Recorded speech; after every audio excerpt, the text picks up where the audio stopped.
Surabaya Mengaji. Yuk, dukung dakwah Surabaya Mengaji. Salurkan harta terbaik Anda untuk operasional dakwah.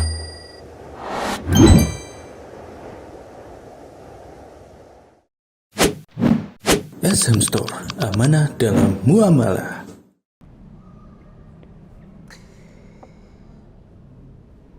Assalamualaikum warahmatullahi wabarakatuh. Innal hamdalillah nahmaduhu wa nasta'inuhu wa nastaghfiruh wa na'udzu billahi ta'ala min syururi anfusina wa sayyiati a'malina. Man yahdihillahu fala mudilla lahu wa may yudlil fala hadiya lahu. Wa asyhadu an la ilaha illallah wahdahu la syarika lahu. Wa asyhadu anna Muhammadan 'abduhu wa rasuluh. Amma ba'du fa inna asdaqal hadithi kitabullah wa khairul huda huda Muhammadin sallallahu alaihi wa ala alihi wa sallam.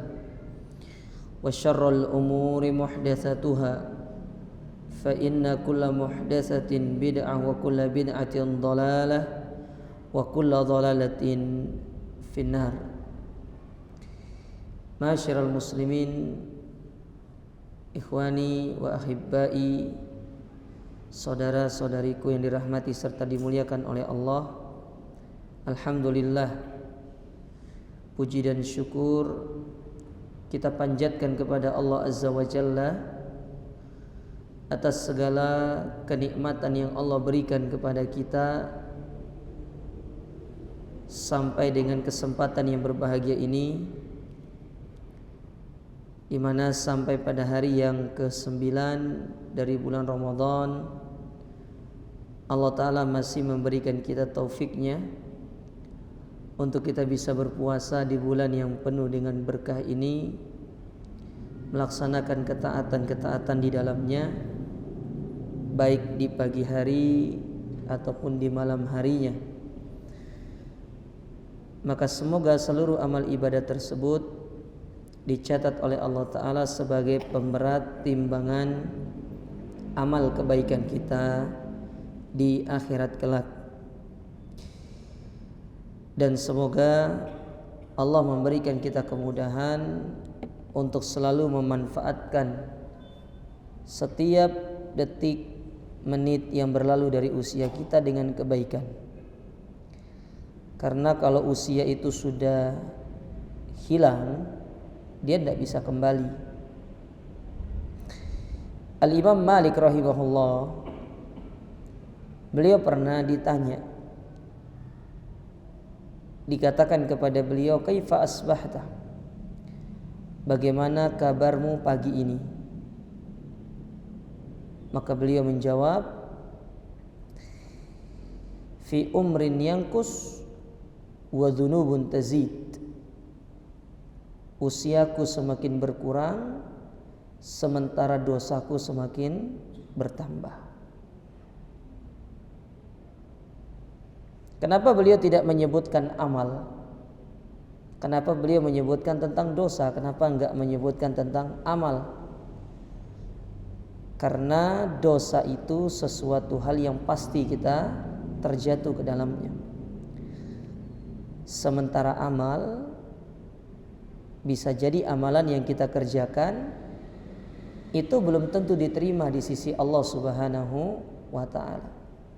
Apalagi kalau amalan tersebut bercampur dengan riya, sum'ah, sehingga menjadikan amalan tersebut terhalangi untuk menjadi amal soleh. Oleh karenanya, pernah dikatakan oleh salah seorang ulama kita yang bernama Wuhaib ibn Warad, sebagaimana dibawakan oleh Al-Imam Abu Nuaim dalam kitab beliau Hilyatul Auliya. Beliau pernah mengatakan, la yakunu hammu ahadikum fi kasratil amal walakin liyakun hammuhu fi ihkamihi wa tahsinihi. Hendaklah seorang itu tatkala beramal, dia jangan fokus kepada kuantitasnya, jumlahnya saja. Karena banyakan di antara kita itu beramal tapi fokus dengan jumlah. Banyak-banyakan sholat gitu kan, banyak-banyakan baca Quran, ya, banyak-banyakan melakukan ini dan itu bagus. Tetapi kalau itu yang menjadi target utama beramal, keliru. Ya. Harusnya apa yang diperhatikan? Yang pertama, yaitu kualitasnya. Dan kualitas amal itu kan ditentukan dengan syarat diterimanya amal. Supaya amalan yang kita lakukan itu menjadi amalan yang berkualitas, memiliki value, ya. Bahasanya orang-orang sekarang, value, punya nilai. Dia harus memperhatikan syarat dari amal itu. Pertama, ilmu. Apa iya amalan yang dilakukan tanpa ilmu diterima sama Allah? Tentu jawabannya tidak. Karena Allah mengatakan fa'lam annahu la ilaha illallah wastaghfir li dzambik. Ilmuilah, ketahuilah, pelajarilah, tidak ada yang berhak diibadahi dengan benar melainkan Allah. Dan minta ampunlah atas segala dosa-dosa yang pernah engkau lakukan. Artinya dosa-dosa yang telah lalu. Salah satunya adalah kejahilan yang kita lakukan ketika kita beramal. Dan itu yang menyebabkan orang-orang Nasrani dicap sebagai orang-orang yang sesat. Bukan karena semangat mereka beramal, justru orang Nasrani itu semangat di dalam beramal. Secara kuantitas amal, jumlah luar biasa mereka. Tetapi apa yang menyebabkan mereka itu dikatakan sebagai orang sesat oleh Allah Ta'ala? Bukan karena semangat beramalnya, tetapi mereka tidak memperhatikan kualitas amalnya, yaitu tidak memiliki ilmu. Kan rugi jemaah. Kalau dalam bahasa yang lain itu, ya, kalau dalam bahasa yang lain itu apa? Jangan pernah membawa ember bocor. Ini belum masuk materi ya, kasih intermezzo dulu.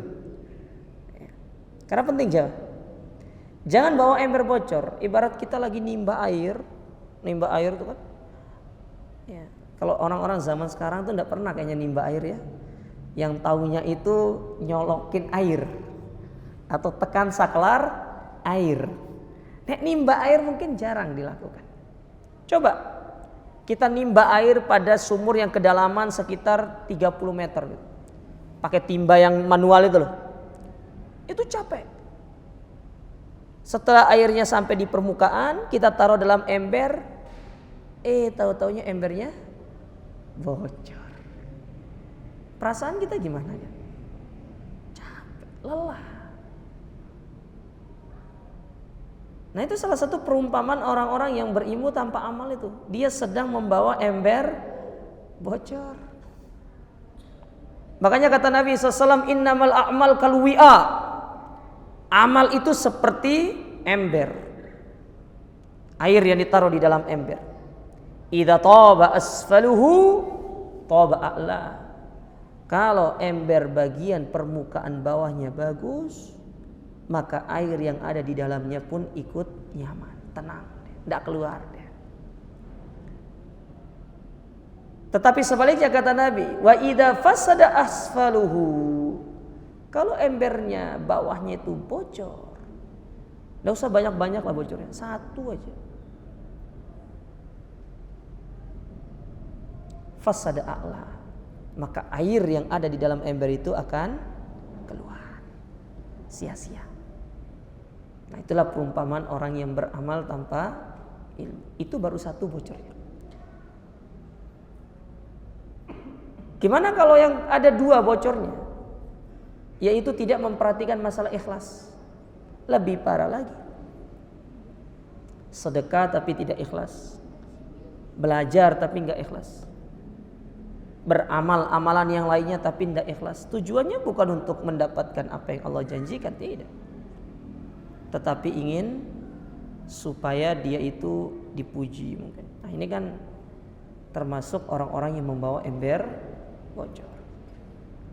Nah, adapun yang ketiga yaitu mengikuti sunnah. Jadi intinya ikhwan, jangan sampai kita itu hanya fokus terhadap kuantitas tetapi melupakan kualitas.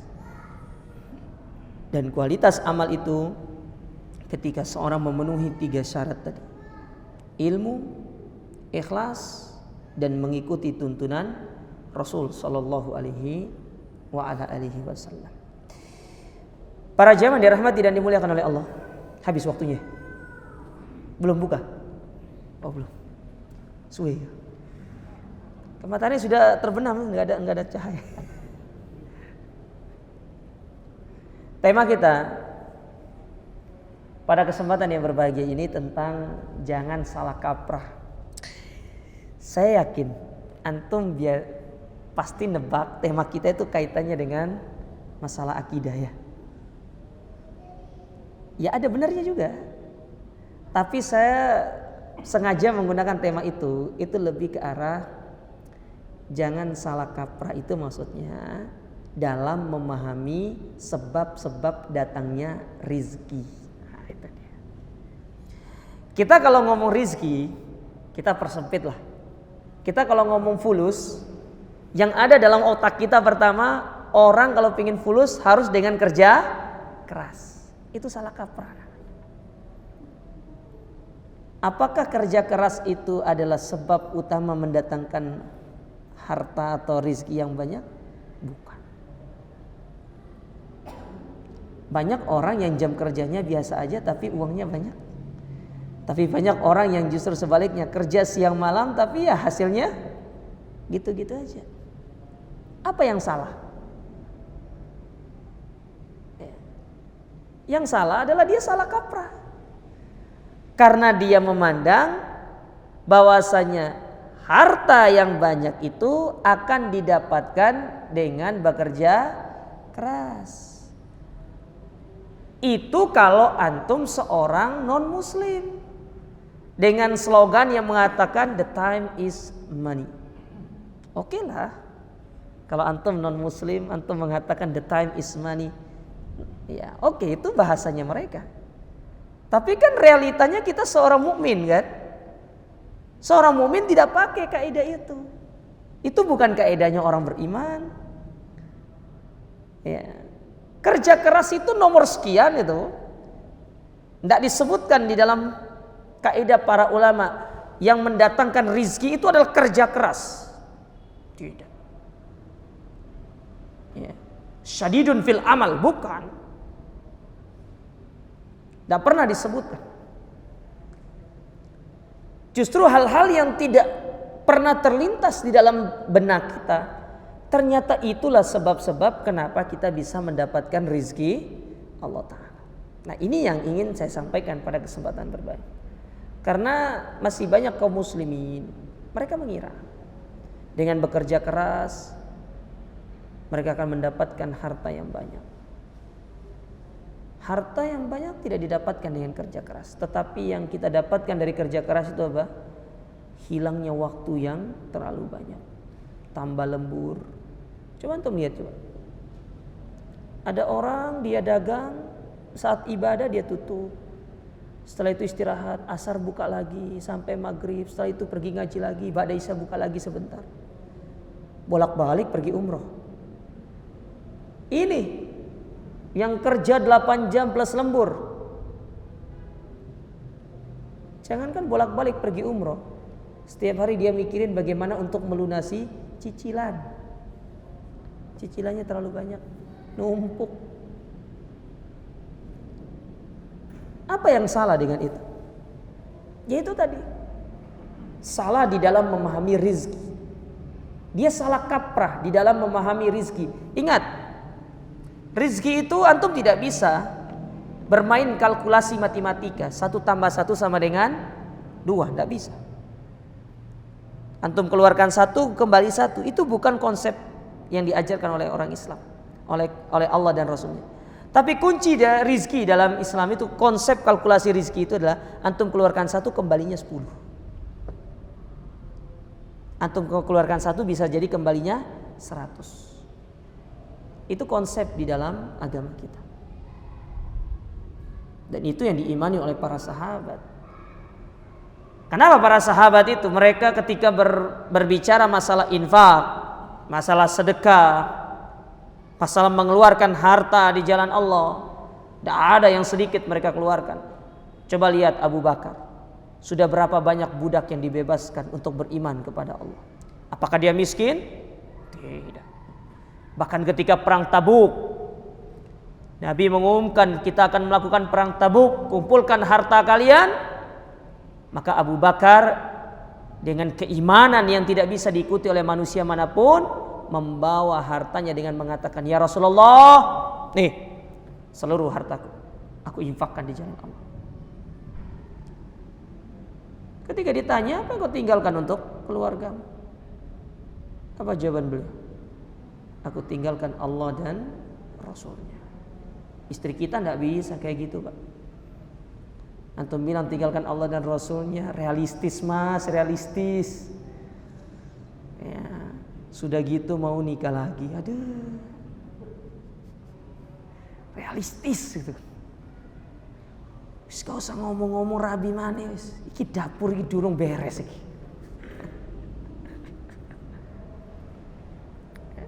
Ya toh? Taib. Allah Subhanahu wa taala, beliau memiliki nama Ar-Razzaq. Betul? Yang mana Ar-Razzaq ini, kata Syekh Abdul Razzaq Ibn Abdul Muhsin dalam kitab beliau, huwallazi biyadihi al-arzaq wal mutakaffil bi arzakil ibad. Bahwasanya Allah yang akan menjamin rizki hamba. Allah yang jamin. Semua manusia itu rizkinya dijamin sama Allah. Dan itu sudah dikabarkan kepada manusia sebelum kita lahir. Allah sudah katakan itu melalui lisan nabinya.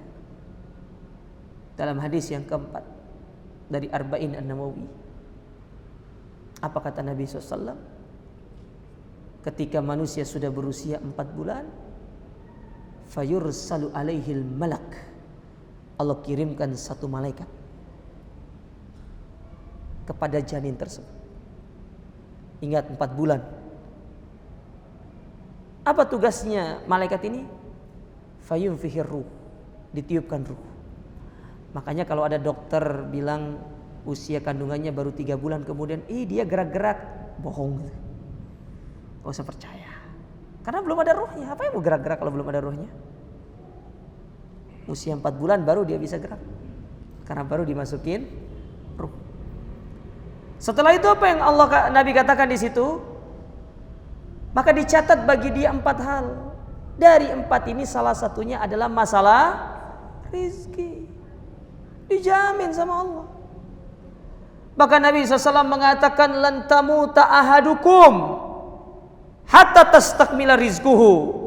Tidak akan pernah meninggal salah seorang di antara kalian sampai rizkinya sempurna.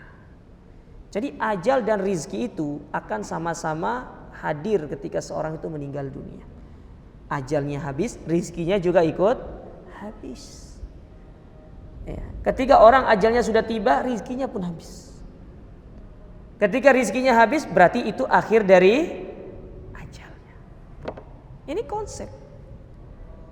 Makanya di tangan Allah rizki itu. Lalu apa kata beliau? Wa qad ja'alallahu subhana li ibadihi asbaban bayyanaha fi kitabihi wa bayyanahu nabi. Dan Allah telah menjelaskan di dalam Al-Quran, begitu pula Rasulnya, sebab-sebab yang bisa mendatangkan rezeki. Nah, apa saja itu? Yang pertama,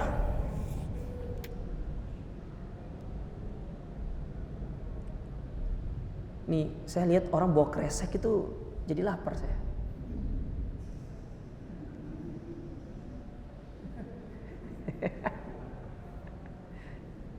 Ini nanti di delete ya.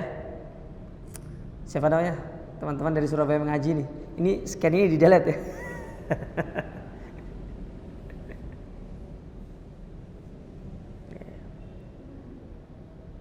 Sampai mana tadi? Oh, kresek. Oke. Yang pertama, sebab yang bisa mendatangkan rizki Allah Ta'ala. Yang pertama, al-imanu billahi wal a'malus soleh wa taqwallah. Beriman, beramal soleh, serta bertakwa kepada Allah. Lihat, bukan kerja keras disebutkan. Beriman, beramal soleh, serta bertakwa kepada Allah.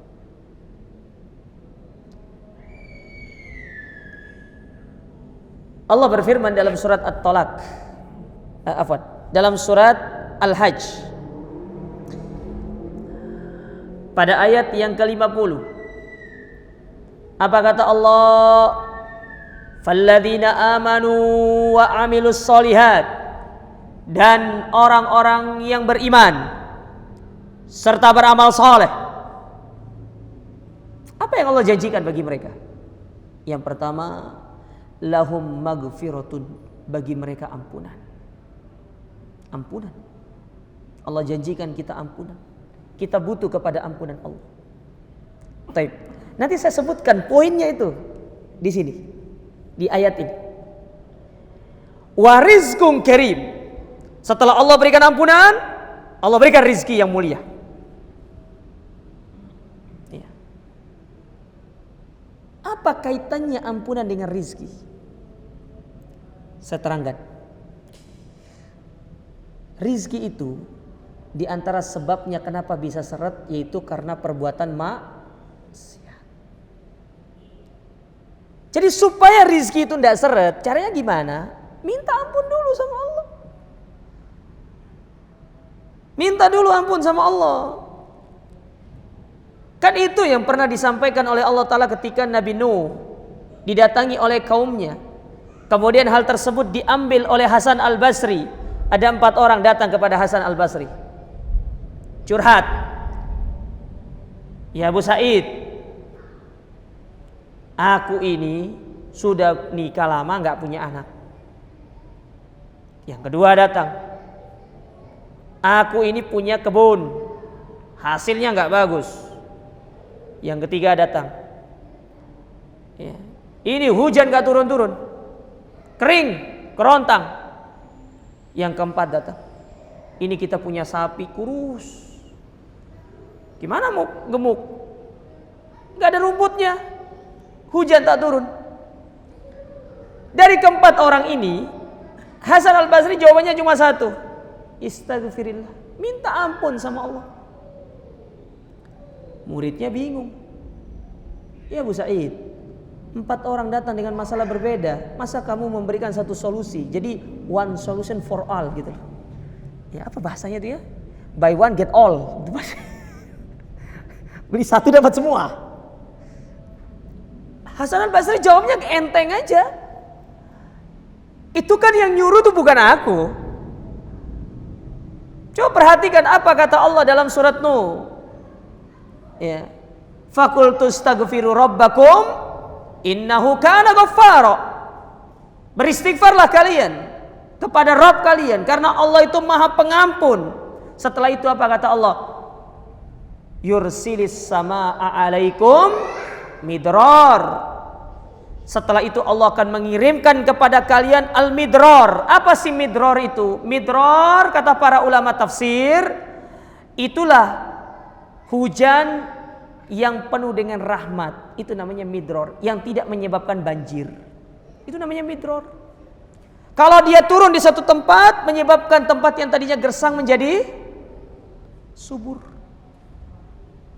Ustadz, emang ada banjir, emang ada hujan yang tidak bermanfaat atau yang tidak borak? Banyak. Lihat hujan kalau sebabkan banjir itu, apalagi sampai banjir bandang. Bisa jadi hujan itu sebagai azab Allah Ta'ala kepada orang-orang yang bermaksiat.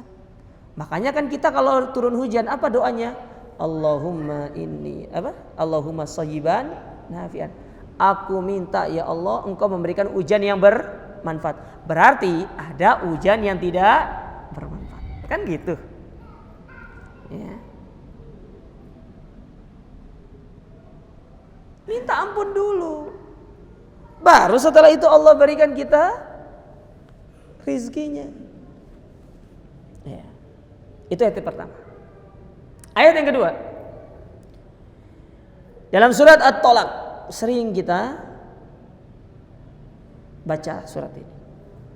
Ayat yang kedua sampai ketiga. Apa kata Allah? Wa may yattaqillah yaj'al lahu makhraja.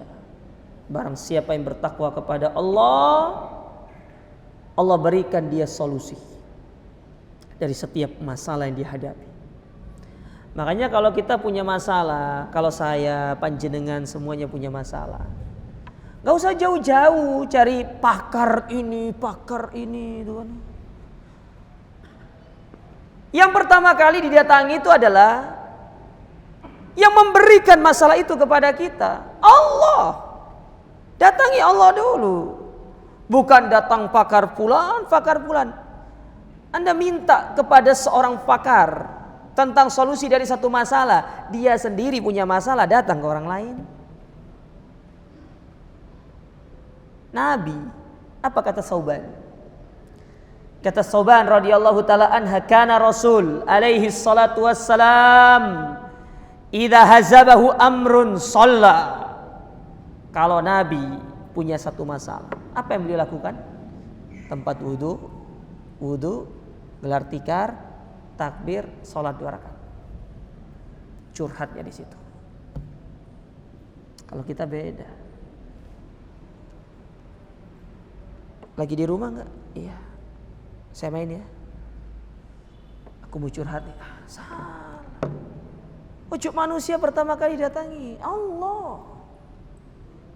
Karena Allah katakan di sini, wa may yattaqillaha yaj'al lahu makhraja. Tidak cukup sampai di situ, apa kata Allah melanjutkan ayatnya? Wa yarzuqhu min haitsu la yahtasib. Enggak usah khawatir. Allah akan memberikan kita rizki dari arah yang tidak disangka. Syaratnya apa tadi? Bertakwa. Takwa sama Allah. Sekarang pertanyaannya, apa sih itu takwa? Takwa itu ibadah yang benar, jauhkan diri dari maksiat. Itu takwa itu. Sudah selesai sudah. Ya.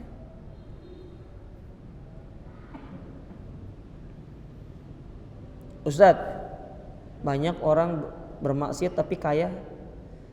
Ya. Kalau dia orang beriman, maka kemaksiatan yang dia lakukan tetapi dia kaya, berarti itu adalah istidraj.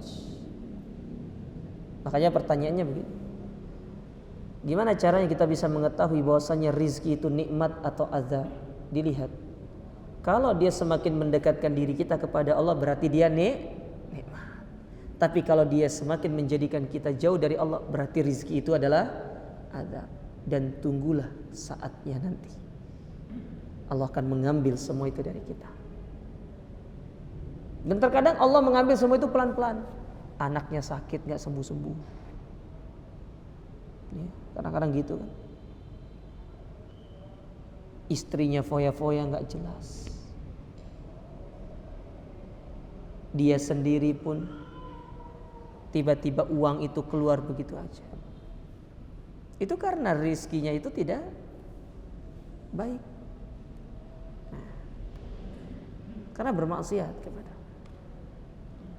Makanya ikhwan, jangan pernah iri kepada orang-orang yang diberikan kelebihan dari kita. Karena belum tentu apa yang mereka miliki lebih besar dari kita, mereka bahagia, itu belum tentu. Berapa menit lagi nih buka puasanya? 30. Nah, silakan. Ya 5.30 ya? 38.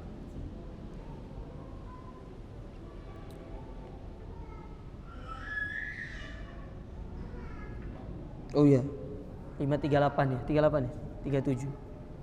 Ini sekarang jam 16.54, 40 menit lagi. Silakan. Kering kita ini. Yang keberapa sekarang? Kedua. Yang kedua, di antara sebab yang mendatangkan rizki, sidqu tawakkul 'alallahi wa husnil i'timad 'alaihi.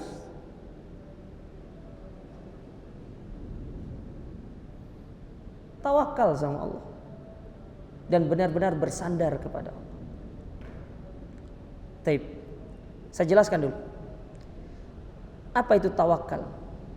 Tawakal secara bahasa artinya adalah al-i'timad, bersandar. Seperti dalam bahasa Arab mengatakan begini. Tawakkaltu 'alal jidar. Aku bersandar ke tembok.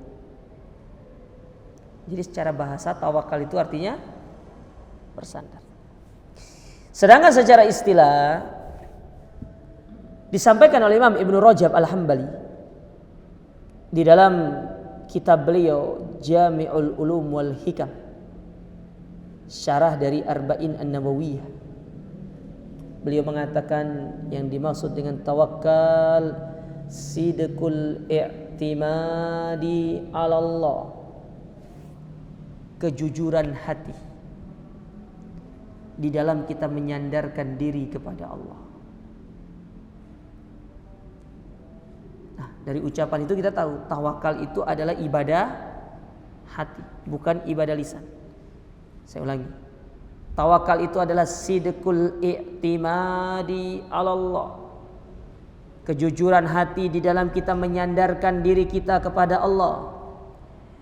Fi jalbil masalih wa daf'il madar, dalam rangka kita mengharapkan kebaikan dan kita menjauhkan diri kita dari kemudaratan. Fi umurid dunia wal akhirah, baik itu dalam urusan dunia ataupun urusan akhirat. Ya. Jadi tawakal itu bersandar kepada Allah. Kita menyerahkan segala urusan kita kepada Allah. Karena yang akan membantu kita untuk bisa mendapatkan kemudahan di dalam urusan-urusan kita itu adalah Allah. Kan itu yang diajarkan sama Nabi SAW dalam doanya, yang sering kita baca pada setiap zikir pagi dan petang. Apa kata Nabi SAW? Ya Hayyu Ya Qayyum, wahai yang maha hidup dan maha berdiri sendiri. Birahmatika astaghith, dengan rahmatmu aku memohon perlindungan kepadamu. Aslih li sya'ni kullah, perbaikilah segala urusanku. Wala takilni ila nafsi tarfata ain. Lihat, ini pengakuan kita. Dan janganlah engkau palingkan urusanku itu kepada diriku meskipun hanya sekejap mata. Karena kadang-kadang kita dapati di tengah masyarakat, oh tenang, sana ada kawan kita orang. Tenang, pengalaman sudah kita. Sombong. Mau pengalaman kita segudang enggak? Mau pengalaman kita segunung enggak? Ketika Allah tidak memberikan kemudahan itu kepada kita, lalu kita lupa untuk bertawakal kepada Allah, tidak akan bisa. Tidak akan bisa. Dan itu ditunjukkan Nabi SAW kepada kita. Segala hal beliau serahkan sama Allah Ta'ala. Dan beliau adalah orang-orang yang suka bertawakal kepada Allah. Ya. Kita jangan kalah sama burung. Burung itu tidak diberikan akal sama Allah. Burung itu tidak punya kulkas, tidak punya freezer. Ada ceritanya burung punya kulkas, punya freezer. Tidak ada. Jangan kalah sama ayam kita. Coba lihat betinanya ayam punya anak 10. Pejantannya kemana? Antum pernah lihat ada ayam punya anak 10 kemudian betina ngurus anaknya itu sama pejantannya? Tidak pernah. Yang gak pernah ngerawat ayam, antum tidak pernah lihat soalnya. Coba tanya bapak-bapak antum yang dulu pernah rawat ayam. Ayam itu didatangi betina. Betinanya didatangi pejantan tuh ya. Sudah, kalau sudah selesai ayam itu ya ngerem sendiri, bertelur sendiri, netesin sendiri. Ya. Kalau sudah netes anaknya diturunin sendiri. Kemana pejantannya? Ya, golesi nganyar. Iya. Pernah rawat ayam kan? Kalau anak zaman now nggak kenal ngerawat ayam itu. Pernah Ustadz, itu ayam yang warna-warni itu loh.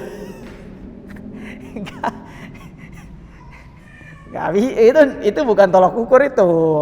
Nih ayam itu kan beda sama ayam yang ini. Coba antum lihat ayam di kampung gitu loh. Ya kayak buat kandang. Nanti sore lihat ya jam kerjanya ayam sama jam kerjanya burung itu. Antum pernah lihat ada burung shift malam kecuali ya burung hantu sama kelelawar, itu beda hal. Tapi kan dia shift malam tapi tidak shift pagi dia. Kerjanya malam dia. Paginya ngapain? Regut. Tidur. Tidur dia. Malam baru kerja. Iya toh? Kelelawar demikian. Ada antum pernah lihat kelelawar terbang pagi-pagi? Ada Ustaz. Batman. Film rek. Gak ada, kita cari juga gak ada. Ya. Coba Nabi SAW itu menyuruh kita untuk bertawakal seperti apa? Burung. Ya. Kenapa Nabi tidak sebutkan ayam? Karena di zaman Nabi nggak ada ayam, yang ada burung. Antum bayangkan gimana hidupnya ayam di Saudi. Ya belakangan ini aja ada ayam al-baik itu. Ya.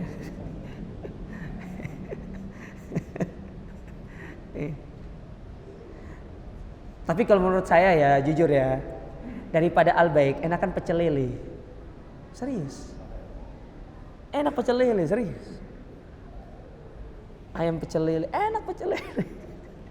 Sambalnya ya kan. Sambal terasinya Indonesia itu paling top sudah. Kok ngomongin ini isyarat tambah lapar gitu. Ada pecel lele gak ya? Oh enggak ada. Ya kita balik. Burung, coba lihat burung itu. Dia pergi pagi hari untuk mencari nafkah bagi anaknya ditinggal di sarangnya. Dia tidak tahu apa yang akan mengintai dia, mengintai anaknya tersebut. Bisa jadi ada ular yang akan datang, tapi dia keluar aja bertawakal sama Allah. Keluar, balik, sudah dia kenyang. Tidak cukup dia yang kenyang, dia kasih kepada anaknya. Ada nggak ceritanya burung itu nanti dia, saya tidak keluar dulu, saya sudah ada persiapan di kulkas? Nggak ada, setiap hari keluar. Tapi dia jam kerjanya itu loh, pagi sampai sore. Kita sudah pagi sampai sore tambah malam. Segitu juga kita dapat. Apa yang salah? Kita tidak bertawakal sama Allah. Itu yang keliru. Dan itu terlihat orang nggak bertawakal sama Allah terlihat dari mana? Dia rela untuk mengorbankan ibadahnya. Dia rela untuk mengorbankan amal solehnya. Yang penting dia itu bisa memenuhi target pekerjaan. Sholat kagak, puasa enggak. Itu salah kaprah. Konsep yang salah dalam berpikir. Ya. Antum coba lihat pedagang-pedagang di seputaran Masjid Nabawi itu. Kalau adzan itu masih mendingan karena tidak di zaman sekarang itu tidak ada polisinya seperti Umar bin Khattab. Zaman Umar ketahuan adzan ada yang dagang, ditutup toko itu, tidak boleh jualan lagi. Zaman sekarang tidak ada polisinya. Tetapi coba lihat kesadaran mereka. Yang dijual ya podo ae sama sampingnya. Ya toh? Tokonya kan samping-sampingan. Yang dijual ya sini jual sorban, sini jual sorban, sini jual gamis, sini jual gamis. Tapi giliran sholat mereka tutup tokonya. Pergi ke masjid, sholat, ibadah. Tawakal sama Allah. Kita ndak, sudah sholat kagak, ninggalin ibadah, ndak tawakal sama Allah. Giliran rizkinya seret, apa katanya? Oh, kita belum manggil ini ya. Coba, ya di sana ada orang pintar, pergi minta penglaris. Mulailah syirik kepada Allah. Akhirnya dari penglarisnya disuruh ngapain? Oh, nanti setiap malam disiramin ya. Besok paginya kalau dapat orang belanja, jangan lupa ya uangnya dikipas-kipas ya. Laris.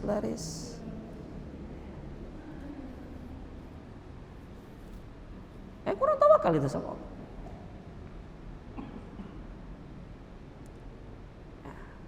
Jadi benar-benar harus berserah diri kepada Allah Subhanahu wa ta'ala. Ya.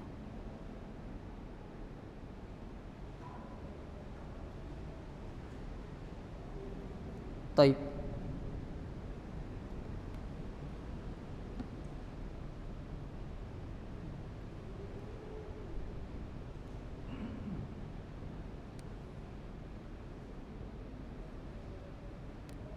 Yang di antara dalil yang menjelaskan tentang tawakal ini, itu sabda Nabi SAW tadi terkait masalah burung dalam hadis yang dikeluarkan Umar bin Khattab, yang mana hadis ini diriwayatkan oleh Imam At-Tirmidzi, Ibnu Majah, dan disahihkan oleh Syekh Al-Albani rahimahullah. Apa kata Nabi SAW? Lau annakum tawakkaltum 'alallahi haqqa tawakkuli. Kalau sekiranya kalian bertawakal kepada Allah dengan sebenar-benar tawakal, la razaqakum kama yarzuqut thair. Niscaya Allah akan memberikan kalian rizki laksana Allah memberikan kepada seekor burung rizki. Taqdu himasan wa taruhu bitana. Keluar di pagi hari dalam keadaan perut kosong dan kembali ke kandangnya atau ke sarangnya di sore hari dalam keadaan perut kenyang. Bitona itu bukan sekedar kenyang, tetapi mengenyangkan untuk yang ditunggu, yang menunggu dia. Itu namanya bitona. Ya. Jadi bukan hanya dia yang kenyang, tetapi yang ada di sekitarnya pun ikut kenyang. Subhanallah. Itu rezeki Allah Ta'ala. Coba lihat pelajarannya. Burung dia tetap kerja dia. Karena memang bekerja itu adalah sebab untuk mendapatkan rizki. Artinya Islam itu tidak menyuruh untuk kita diam di rumah yang penting bertawakal, tidak. Kerja itu adalah hal yang harus dilakukan, sebab untuk mendapatkan rizki. Tetapi kunci-kunci rizki itu, yaitu tadi tawakal. Yang akan membuka pintu rizki itu adalah tawakal kepada Allah. Kalau Allah sudah buka pintu itu, tinggal kita mengambil dengan cara bekerja. Bukan diam di rumah. Kita disuruh bekerja, tetap bekerja itu. Ya. Disuruh untuk dagang, disuruh untuk usaha, tetap harus. Tidak ada rizki itu datang dengan sendirinya seperti itu. Tetap harus kita bekerja itu. Sehingga antara bekerja dengan kunci-kunci rezeki bertawakal tadi itu tidak ada pertentangan, tetapi justru itu saling menguatkan satu dengan yang lainnya. Bahkan kata Imam Ibnu Abil Iz Al-Hanafi ketika beliau menyebutkan tentang orang yang bersandar kepada sebab dan meninggalkan sebab. Kata beliau, orang yang meninggalkan sebab padahal itu sebab untuk mendapatkan sesuatu, itu namanya orang yang kurang akal. Contoh ya, pingin kenyang tapi tidak mau makan, ya nggak bisa. Karena sebab kenyang itu adalah makan. Ya.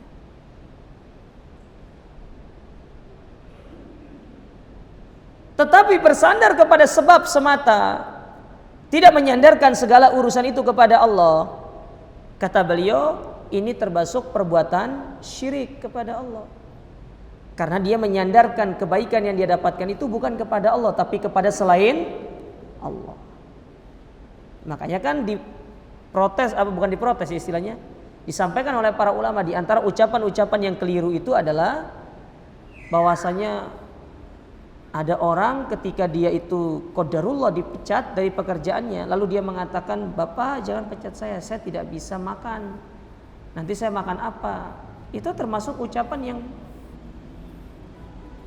tidak boleh untuk diucapkan, karena yang memberikan kita makan itu adalah Allah Subhanahu wa ta'ala.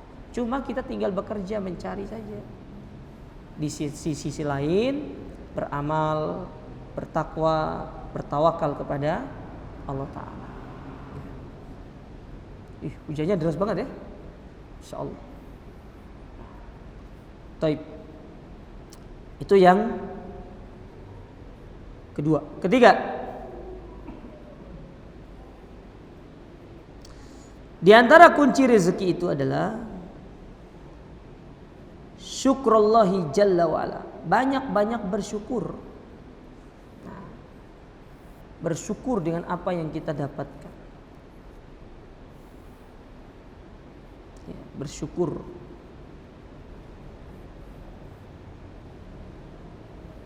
Ya. Allah berfirman dalam surat Ibrahim pada ayat yang ke-7. Allah mengatakan, wa id ta'adzana rabbukum. Dan tatkala Ibrahim meminta izin kepada Rabb-Nya, la in syakartum la azidannakum, jikalau engkau bersyukur niscaya aku akan tambah, wala in kafartum inna adzabi lasyadid, tetapi kalau kalian kufur azabku sangat pedih. Nah, di dalam ayat ini para ulama mengatakan kunci rezeki itu adalah banyak syukur. Berapapun yang kita dapatkan dari urusan-urusan dunia ini disyukuri. Karena dengan kita bersyukur itulah Allah akan menambahkan kepada kita. Terus ditambahkan sama Allah. Ya. Antum dapat hari ini 1, bersyukur. Karena besok bisa jadi 2, 3, 4. Antum dapat hari ini misalkan bekerja dagang, dapat hasilnya sekian, syukur. Bisa jadi besok bisa 2 kali lipat. Kita tidak ngerti. Ya. Allah yang memberikan semua itu. Ya. Jangan nanti suuzon sama Allah. Hari ini dikasih banyak sama Allah, besok dikasih sedikit, terus mulai suuzon. Ya. Berapapun kita dapat hari itu, syukuri. Terus pertanyaan, Ustaz, gimana cara supaya kita ini lebih giat untuk bersyukur kepada Allah? Gampang. Jangan lihat yang di atas, tapi lihat yang di bawah. Antum hari itu dapat pelanggan cuma 1, bersyukur. Di luar sana bisa jadi ada orang yang dia punya toko tapi tidak memiliki pelanggan satupun hari itu. Atau sebaliknya, antum dapat 1, antum bersyukur. Di luar sana ada orang yang pekerjaannya mungkin tidak lebih baik dari apa yang kita lakukan sekarang. Ya. Makanya dalam masalah nikmat itu jangan jadikan orang di atas kita sebagai barometer. Antum dikasih sepeda motor, jangan lihat orang yang punya mobil. Lihat orang yang punya sepeda. Ya Ustaz, tapi sepedanya lebih larang daripada motor saya. Ya sama aja Ustaz. Loh, iya kan? Sepedanya, motornya 20 juta. Sepedanya 40 juta. Kalau ada sepeda 100 juta tuh ada kan? Sepeda harganya 100 juta, luar biasa gitu. Insyaallah. Ustaz, apakah itu masuk ke dalam kategori tabdzir? Kalau antum bukan kebutuhan-kebutuhan yang benar-benar kebutuhan mendesak. Contoh ya, kebutuhan antum boleh beli sepeda segitu, tapi kebutuhannya seperti antum atlet sepeda gitu. Ya, tapi kalau antum yang cuma goes-goes biasa, saya rasa sepeda yang harga 10 juta, 20 juta itu sudah termasuk cukup. Tidak perlu harus sampai 80 juta. Kalau itu sudah 80 juta, itu bukan kebutuhan lagi, itu sudah gengsi mainnya. Serius. Sudah main gengsi. Dan tidak dipungkiri kita masuk ke dalam kategori al-hakumut takatsur. Saling berlomba-lomba dalam urusan. Dia temannya beli harga segitu, dia tidak mau kalah. Dia beli yang harga 100.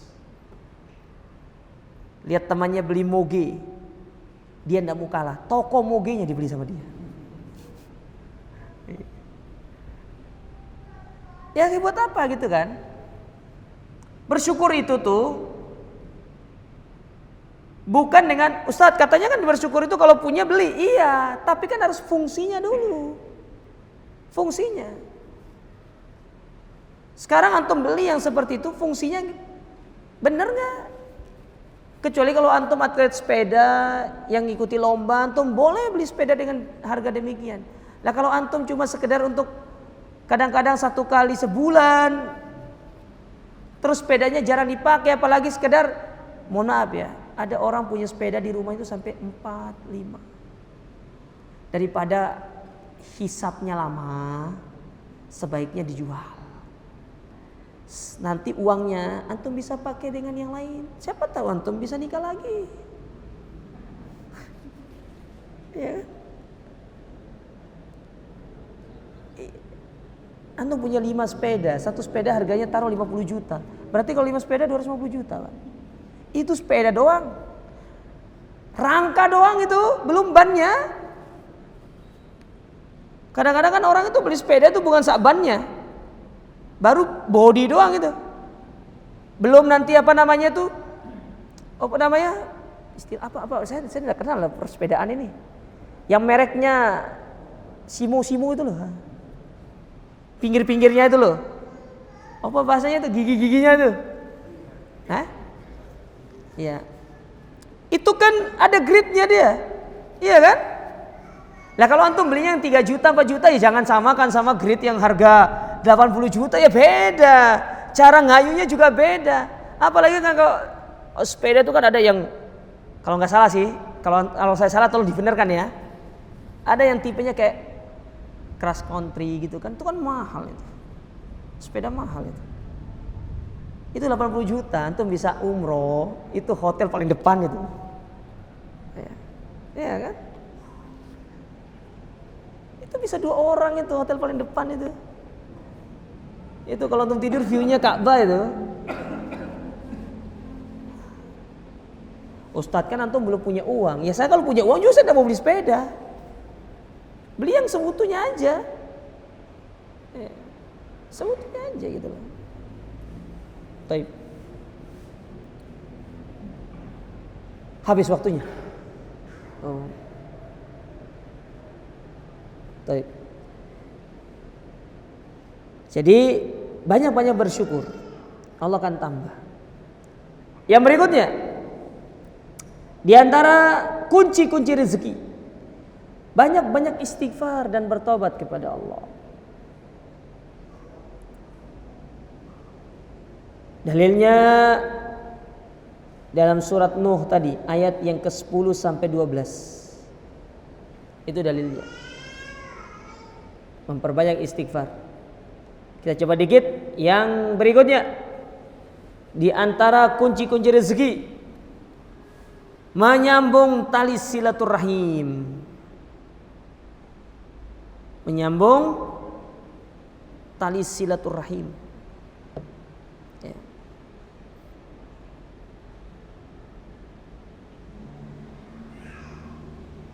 Ini penting nih.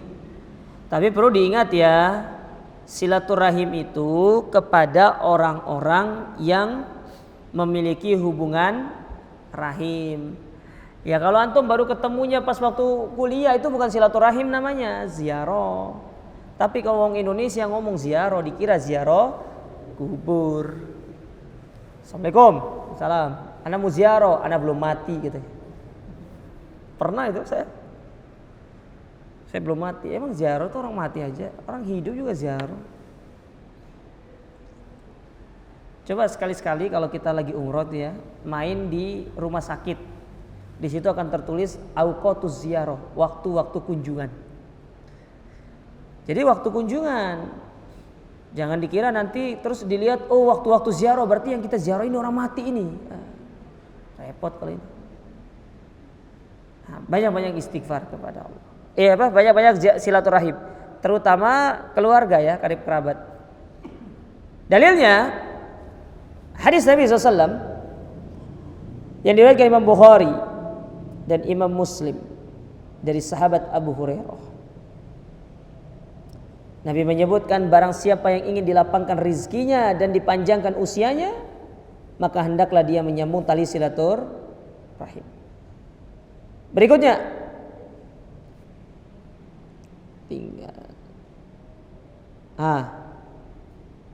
berikutnya sedekah di jalan Allah. Ini tidak akan mengurangi harta, tapi justru sebab bertambahnya harta, bertambahnya rizki. Banyak-banyak sedekah. Dan di antara manfaat sedekah itu dapat menyembuhkan penyakit. Jadi kalau kita sakit, minum obat dan sembuh-sembuh, sedekah saja. Kasih makan orang dengan niat untuk mendapatkan kesembuhan, itu boleh. Itu namanya bertawassul dengan amal soleh. Boleh. Ya, silakan. Berikutnya, umroh dan haji. Nah, ini dia. Itu sebab untuk mendatangkan rizki Allah.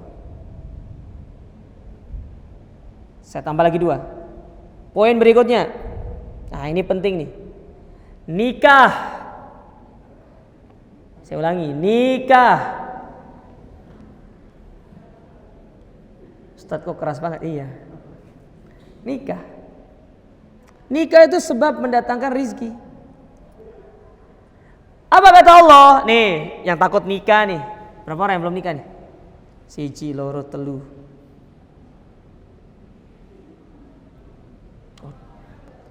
Hah? Kenapa? Ahwa juga ada. Berapa orang yang belum nikah? Ada berapa di situ? Di depan juga ada ini. Kita ta'arufkan dulu dah. Ya, langsung akad hari ini, tidak apa-apa.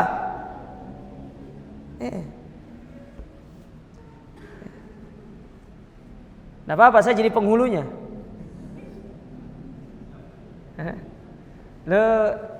Nikah dalam Islam tuh gampang. Negara kita aja yang sulit. Harus daftar dulu di KUA. Dalam Islam itu, di zaman dulu, zaman Islam awal-awal itu, tidak perlu pergi ke KUA, daftar dulu nunggu ngantrian. Enggak. Dulu zaman dulu, mau nikah? Iya, sini nikah sama anaknya. Langsung. Apa yang kau punya mahar? Oh, saya punya mahar ini. Sudah langsung hari itu. Jadi, selesai. Kalau kita kan harus ada administrasinya. Kenapa? Oh, kalau kita punya anak terus nggak ada buku nikah, akte nggak keluar, ya toh? Akte nggak keluar. Terus KTP nanti nggak bisa keluar juga tuh. Ngurus berkas itu. Itu yang membuat dia berat di negara kita itu. Aslinya nikah itu ya udah, harusnya ketika pergi ngelamar bilang sama calon mertuanya, Pak, saya mau nikah hari ini, bisa? Bisa, langsung bawa mas kawin gitu loh. Ya. Tapi saya yakin para pemuda nggak berani. Kata Pak Ihsan, antum juga nggak berani Ustaz. Yang kedua. Baik. Yang terakhir, ya, di antara sebab yang mendatangkan rizki, yaitu menghindari tidur di pagi hari. Jangan tidur di pagi hari, pada subuh itu loh. Tapi setannya banyak Ustaz. Memang di situ tuh doa Nabi SAW, Allahumma barik ummati fi bukuriha. Ya Allah, berkahilah umatku di pagi hari. Makanya pagi hari kita disuruh aktivitas, jualan apa segala macam kan. Ya. Tapi bukan jualannya itu sebelum subuh, udah dengar subuh nggak sholat. Ya. Saya pernah tinggal di satu daerah, di daerah sana tuh, daerah utara sana. Memang utara itu keras ya. Pasarnya itu dekat masjid. Jadi jalan masjid itu pasar. Jadi masjidnya itu mau sebelum adzan itu pasarnya sudah duluan. Ada orang adzan, orang sholat. Ya orang ini transaksi aja ini. Yang sholat nggak ada ke situ tuh. Saya bingung, gimana orang ini mau rezekinya mau datang? Samping masjidnya yang nggak sholat, apalagi yang jualannya jauh dari masjid. Yang samping masjid jelas-jelas dia sandar di temboknya masjid gini itu nggak sholat. Apalagi yang jauh dari masjid. Saya kasih clue-nya, dekat Sete Ali sana pokoknya. Antum cari pokoknya. Iya, ada itu pasar situ. Sebelum subuh sudah ke subuh, tapi giliran adzan tidak sholat ya. Subhanallah. Nah, ini hal-hal yang perlu diperhatikan dalam masalah rizki, jangan sampai kita salah kaprah. Jadi kunci rizki beda dengan sebab. Sebab untuk mendapatkan rizki adalah dengan bekerja. Tapi kunci rizki itu yang kita sebutkan barusan. Bertawakal, beriman sama Allah, beramal, bertakwa dan seterusnya. Itu yang akan mendatangkan rizki kepada Allah. Terutama menikah. Nih para jomblo-jomblo dan jomblowati. Enggak ada jovisa itu, jomblo fisabilillah itu enggak ada. Ya, nikah. Baik, saya rasa cukup. Ya, ini yang bisa saya sampaikan karena waktu sudah menunjukkan kita harus mengambil posisi masing-masing. Ya, persiapan buka puasa, maka kita cukupkan sampai di sini. Jangan lupa berdoalah sebelum kita berbuka puasa karena ini termasuk waktu-waktu yang mustajab untuk kita berdoa kepada Allah. Kita akhiri subhanakallahumma rabbana bihamdika asyhadu an la ilaha illa anta astaghfiruka wa atubu ilaik. Wassalamualaikum warahmatullahi wabarakatuh.